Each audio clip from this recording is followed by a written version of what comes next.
प्यारे बच्चों, कल हमने वनों के विनाश के बारे में जानकारी दी थी कि वनों का विनाश किस प्रकार से हुआ, कैसे हुआ, इसके बारे में थोड़ी सी जानकारी दी थी।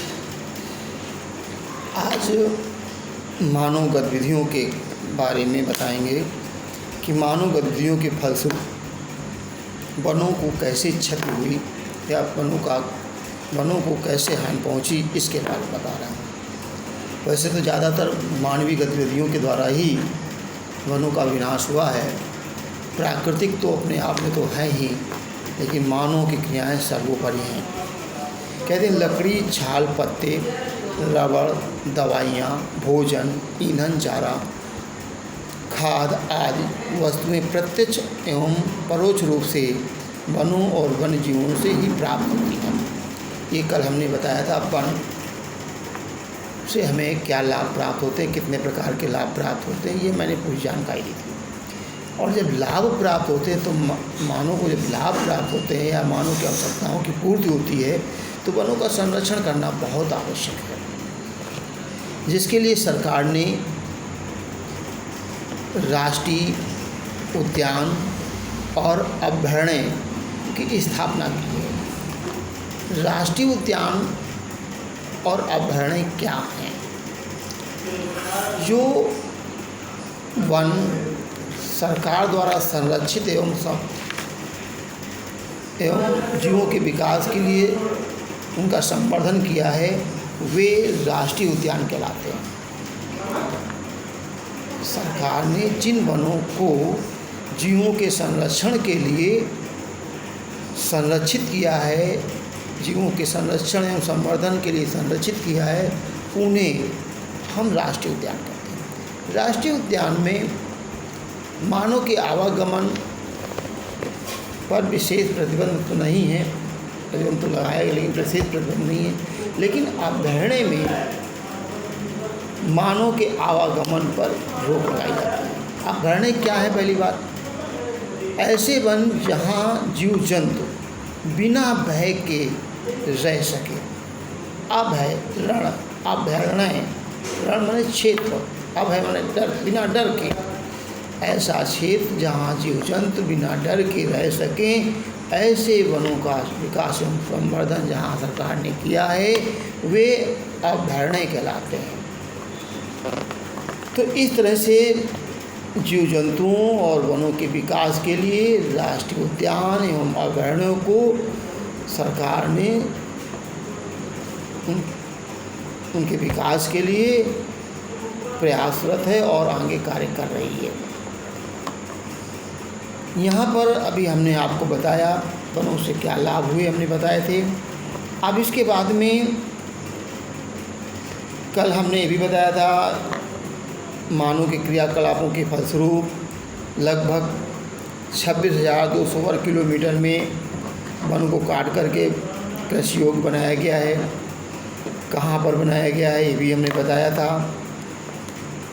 नर्मदा घाटी में 5,000 वर्ग किलोमीटर और मध्य प्रदेश में 40,000 हेक्टेयर भूमि को काट करके या जलमग्न होने से उन क्षेत्रों के वनों का विनाश हो गया है। अब पश्चिम बंगाल में बक्सा टाइगर रिजर्व में डोलोमाइट ऐसे खनन के कारण अनेक प्रजातियों के प्राकृतिक आवासों को नष्ट कर दिया गया है।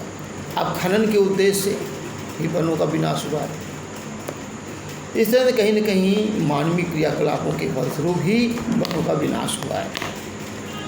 उपनिवेशी वन नीति क्या है? भारत में उपनिवेश काल में वनों को सबसे अधिक क्षति पहुँची।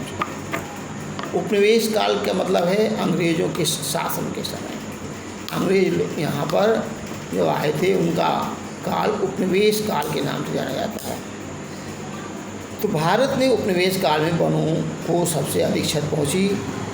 उपनिवेश काल में रेलवे लाइनों का विस्तार, कृषि विस्तार, वानिकी तथा खनन क्रियाओं में अप्रत्याशित वृद्धि की गई, जिसके फलस्वरूप वनों का तीव्र गति से ह्रास हुआ। वनों के दोहन की तुलना में उनके संरक्षण के प्रयत्न ही नहीं किए गए। कहते संरक्षण के प्रयत्न नहीं किए गए। इस प्रकार उपनिवेशी वन नीति भारत में वन ह्रास के लिए दोषी पाई गई है या दोषी रही है। औपनिवेशिक काल में भारत के कई क्षेत्रों में संवर्धन वृक्षारोपण अर्थात वाणिज्यिक दृष्टि से कुछ या एकल वृक्ष जातियों के बड़े पैमाने पर रोपण करने से पेड़ों की दूसरी जातियां खत्म हो गई। उदाहरण के लिए सागौन के एकल रोपण से दक्षिण भारत के अन्य प्राकृतिक वन बर्बाद हो गए और हिमालय में चीड़ पाइन के रोपण से हिमालय ओक और रोडोडेंड्रोन वनों को क्षति पहुँची है। अब इस तरह से हिमालय में देखिए एक यो नाम का पौधा पाया जाता है। चीड़ के प्रकार का एक सदाबहारी वृक्ष है। यह एक औषधि पौधा है जो हिमाचल प्रदेश अरुणाचल प्रदेश के कई क्षेत्रों में पाया जाता है। पेड़ की छाल, पत्तियां, टहनियों और जड़ों से टकसाल नामक रसायन निकाला जाता है। इस पौधे से छाल और पत्तों से एक रसायन निकाला जाता है और ये रसायन कैंसर के काम आता है। कहते हैं इससे कुछ कैंसर रोगों के उपचार के लिए प्रयोग किया जाता है। इससे निर्मित दवा विश्व में सबसे अधिक बिकने वाली कैंसर औषधि है। इसके अत्यधिक निष्कासन से इस वनस्पति जाति को खतरा पैदा हो गया। पिछले एक दशक में हिमाचल प्रदेश और अरुणाचल प्रदेश में विभिन्न क्षेत्रों में यो के हजारों पेड़ सूख गए हैं। अब जहां वनों का इतना बड़ा विनाश हो रहा है, एक सोचने और चिंता की बात बन गई, सोचनीय और चिंताजनक बात बन गई है, क्योंकि इनके विनाश से मानव जीवन संकट में पड़ जाएगा। अतः इनका संरक्षण करना बहुत आवश्यक है।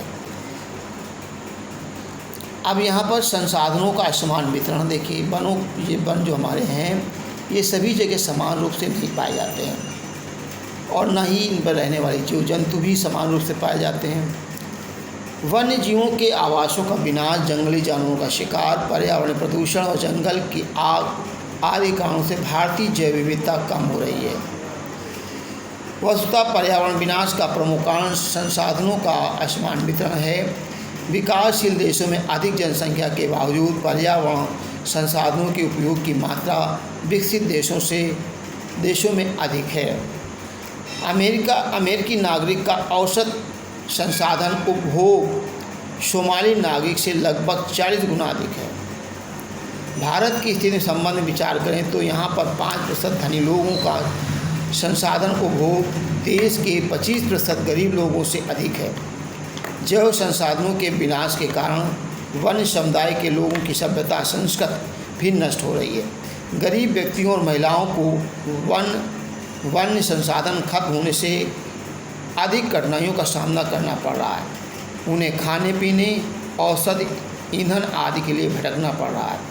इस प्रकार गरीबी पर्यावरण निम्नीकरण के कारण बढ़ रही है। अतः वन एवं वन्य जीवन का नियोजन आवश्यक है। भारत में आधे से अधिक प्राकृतिक वन लगभग खत्म हो चुके हैं। 1/3 जलमग्न भूमि सूख चुकी है। 70% धरातली जल क्षेत्र प्रदूषित है। जंगली जानवरों के शिकार और व्यापार और वाणिज्य की दृष्टि से मूल्यवान पेड़ पौधों की कटाई के कारण हजारों वनस्पतियाँ और वन्य जीव जातियाँ लुप्त होने की स्थिति में आ गई हैं। अब इसके बाद में कह रहे हैं हमारे आसपास पेड़ पौधे तेज़ी से काटे जा रहे हैं, जिसमें वनों के साथ उन पर आश्रित पशु पक्षी भी नष्ट होते जा रहे हैं। गैर कृषिकारों और ईंधन के लिए वनों को तेज़ी से काटा जा रहा है। इससे जैव विविधता नष्ट होती जा रही है। बात और है, जैव विविधता को नष्ट होने से बचाने के लिए पेड़ पौधों का संरक्षण किया जाना अति आवश्यक है। गैर कृषि कार्यों जैसे शहर विनिर्माण आदि के लिए पेड़ पौधों का काटा नहीं जाना चाहिए। इससे पशु पक्षी भी नष्ट होने से बचेंगे। अतः जैव विविधता को नष्ट होने से बचाने के लिए वनों और पशुओं पक्षियों का संरक्षण किया जाना अत्यंत आवश्यक है। भारत में वन एवं वन्य जीवन का संरक्षण, पारिस्थितिकी विविधता के लिए वनों का संरक्षण अनिवार्य है। वनों के संरक्षण से जल, मृदा, वायु जैसे आवश्यक घटकों का पुनः सृजन होता रहता है। यही कारण था कि 1960 और 70 के दशक में पर्यावरण संरक्षकों ने वनों के वन्य जीवों को संरक्षित करने की मांग की थी। ऐसी स्थिति में भारत सरकार ने भारतीय वन्य जीवन संरक्षण अधिनियम 1972 को लागू करके वनों और वन्य जीव संरक्षण के लिए विभिन्न कार्यक्रम संचालित किए हैं। इसके अंतर्गत संकटग्रस्त जातियों के बचाव हेतु शिकार प्रतिबंध, वन्य जीव आवासों को कानूनी संरक्षण तथा जंगली जीवों के व्यापार पर रोक लगाने पर बल दिया गया है। केंद्र सरकार एवं राज्य सरकार ने राष्ट्रीय उद्यान और वन्य जीव पशु विहार स्थापित किए हैं। केंद्र सरकार ने कई परियोजनाओं को संतुलित प्रदान की है, जिसका उद्देश्य इस गंभीर संकट में पड़े कुछ विशेष वन्य प्राणियों की सुरक्षा प्रदान करना था। इन प्राणियों में बाघ, एक सींग वाला गैंडा, कश्मीरी हिरण, हुगल, 3 प्रकार के मगरमच्छ, स्वच्छ जल मगरमच्छ, लवणीय जल मगरमच्छ एवं घड़ियाल, ये दोनों भी शामिल हैं। एशियाई शेर और अन्य प्राणी सम्मिलित हैं। इसके साथ ही भारतीय हाथी, काला हिरण, शिंकारा, भारतीय गोरवान और हिम तेंदुए आदि के शिकार और व्यापार पर उपयुक्त प्रतिबंध लगाकर उनका संरक्षण किया जा रहा है।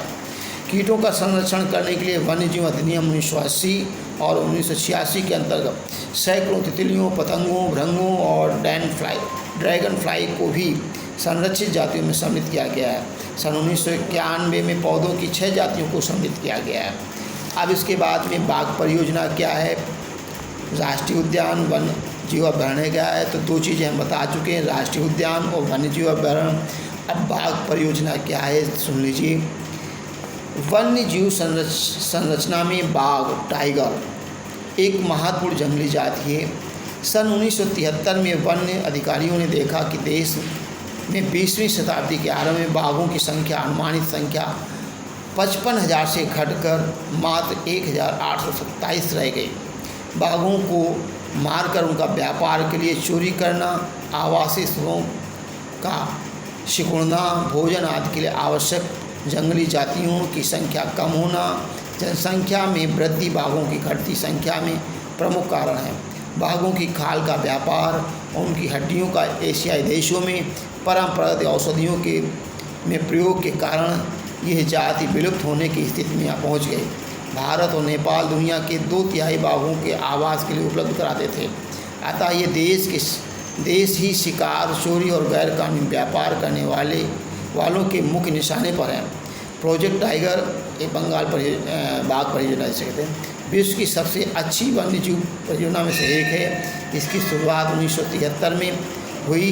बाघ संरक्षण एकमात्र संकटग्रस्त जाति को बचाने का प्रयास ही नहीं, बल्कि इसका उद्देश्य बहुत बड़े आकार के जैव जाति को भी बचाना है। उत्तराखंड में कार्बेट राष्ट्रीय उद्यान, पश्चिम बंगाल में सुंदरवन राष्ट्रीय उद्यान, मध्य प्रदेश में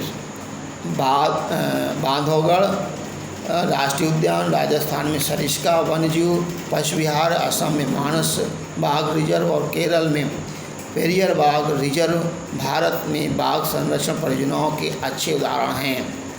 इस बारे में पाठ के बारे में पढ़ के आइए, फिर बाकी कल अगले इसके बारे में प्रश्नोत्तरों के बारे में चर्चा करेंगे।